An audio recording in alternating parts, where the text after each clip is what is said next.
po ang nagawa natin na layer cage. DIY muna.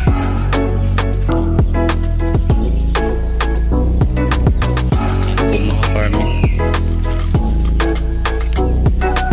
Bali tatlong layer po ito.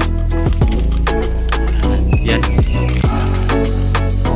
Bali gawa lang ito sa kahoy.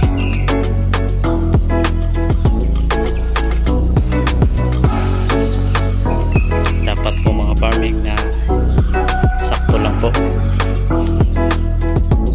Konti lang nagastos natin. Yung pinagpagura natin na kumuha ng kahoy sa gubat.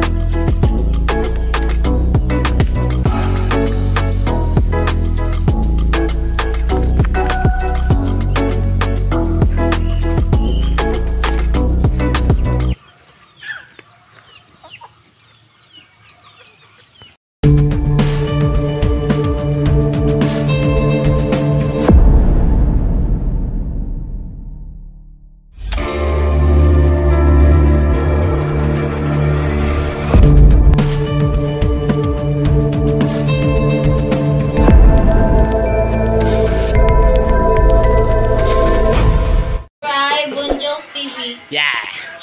Open na ba? Pre. Yeah.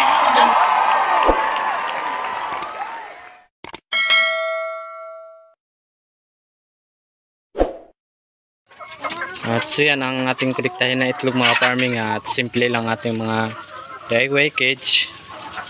Ito po. At lagay muna natin sa tray. Diyan.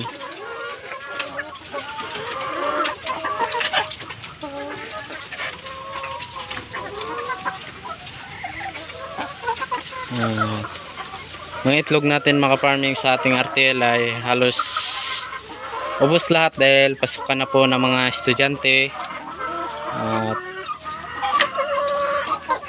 ito po ang mga pagpasukan ng mga farming, yung mga itlog natin ay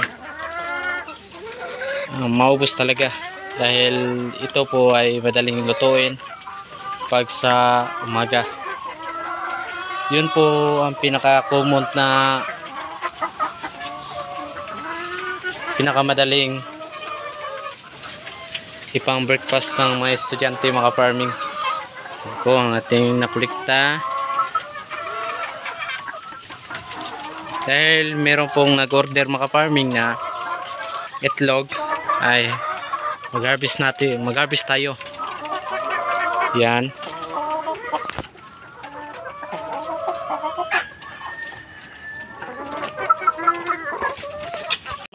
At so yan mga farming, ito po ang na-harvest natin na itlog ngayong araw, dalawang tray sa 85 heads na RTL, dalawang tray po ang na-harvest natin. Yun ay magtimbang tayo para Hello po mga farming, maglinis tayo ng itlog. At ito po ang evening routine ko pagkatapos ng duty natin. Pagkatapos ko mag-harvest ng itlog mga farming ay maglinis din na agad ako para hindi mabugok agad ang ating mga itlog. Ang pampalinis natin mga farming, yung suka ng niyog or suka na tuba, yun po ang tawag sa Bisaya sa amin. Yun po mga farming, yung nabalot na ipot ay binababad namin sa suka para matanggal agad ang ipot. Yun, kumuha lang ako ng towel. Dandahan lang po sa pagpahid ng itlog para hindi mabasag mga farming. Bago natin ibenta ang mga itlog mga farming, dapat po malinis ang mga itlog para balik-balikan tayo ng mga customer. Almost 200 heads na po ang ating mga RTL mga farming.